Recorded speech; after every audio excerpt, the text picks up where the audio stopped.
Selamat datang kembali. Nah, kali ini kita bahas bab 8 ya, dari materi yang Anda bagikan. Topiknya ini krusial banget. Gimana caranya membangun eksekusi itu langsung ke dalam strategi. Sering kan kita lihat idenya bagus, strateginya brilian. Tapi kok gagal di lapangan? Nah, kata bab ini, masalahnya itu seringkali bukan di idenya loh. Betul sekali. Seringkali malah perlawanannya itu muncul dari dalam, dari orang-orang di garis depan itu sendiri. Bab ini nunjukin gimana proses pengambilan keputusan yang, katakanlah, dirasa nggak adil, itu bisa banget memicu ketakutan, ketidakpercayaan, ya ujung-ujungnya menggagalkan eksekusi. Oke. Jadi kata kuncinya di sini proses yang adil ya, atau fair proses. Kedengarannya simple, tapi kayaknya ini dalam nih maknanya. Coba kita bedah yuk. Kenapa sih fair proses ini penting banget biar strategi itu nggak cuma bagus di atas kertas? Iya, benar. Ini bukan soal bikin semua orang happy sama hasil keputusannya. Bukan itu.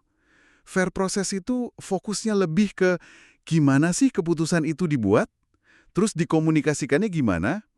Intinya, ini soal bangun kepercayaan sama komitmen.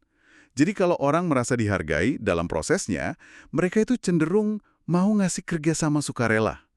Itu loh, modal tak berwujud yang penting banget. Kerja sama sukarela ya, menarik. Nah, di bab ini kan disebut ada 3 pilar utama ya, prinsip 3E. Bisa dijelasin nggak, Mas? Ini bukan basa-basi loh. Ini cara kita menghargai otak mereka, kontribusi intelektual mereka. Contohnya kan ada tuh di Elko ya, pabrik Hyde Park sama Chester. Beda banget pendekatannya. Ah iya, yang satu melibatkan karyawan, yang satu enggak ya. Jadi biar orang merasa ikut punya gitu ya. Tapi kan didengerin aja nggak cukup mungkin. Nah, betul. Makanya nyambung ke E yang kedua, explanation, penjelasan. Penting banget buat ngejelasin kenapa keputusan strategis itu diambil. Apa sih alasannya, logikanya gimana.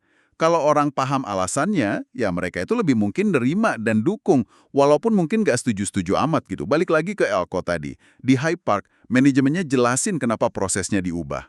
Di Chester, minim penjelasan. Malah jadi curiga kan orang, terus nolak.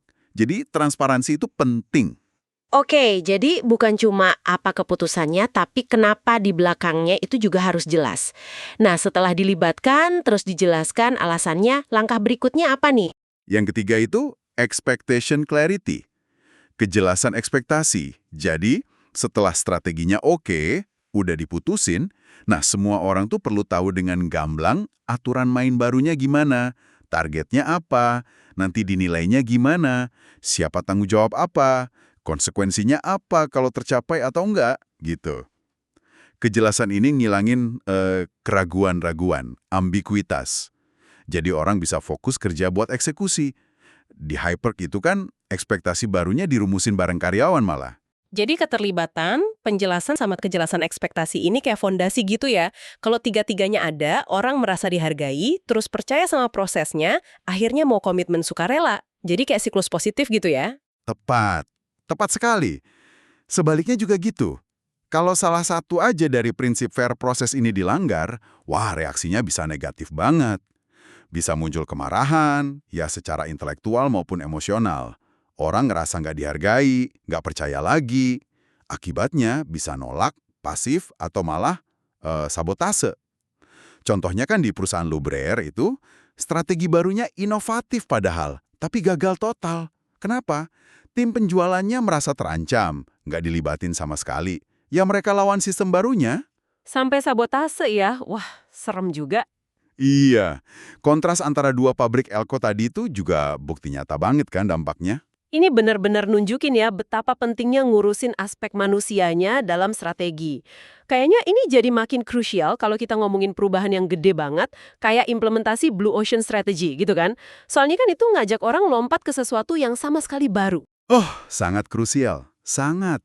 Blue Ocean Strategy itu kan tujuannya bikin pasar baru ya, yang belum ada saingannya. Nah, ini butuh kerjasama sukarela yang levelnya tinggi banget dari semua orang di perusahaan. Perubahan radikal kayak gitu nggak bisa dipaksain kan? Nah, fair proses inilah mekanismenya, fondasinya, buat bangun kepercayaan dan komitmen itu, supaya semua orang dari atas sampai bawah benar-benar mau dan berani dukung perubahan strategis itu. Kalau enggak ya, Blue Ocean Strategy itu kemungkinan besar cuma jadi rencana bagus di kertas aja. Oke. Jadi kesimpulan dari bab 8 ini jelas banget ya. Membangun eksekusi ke dalam strategi itu ternyata soal gimana kita ngedesain prosesnya, proses pengambilan keputusan dan komunikasinya. Bukan cuma soal apa keputusannya. Fair proses ini jadi jembatan penting antara ide dan realita di lapangan. Betul.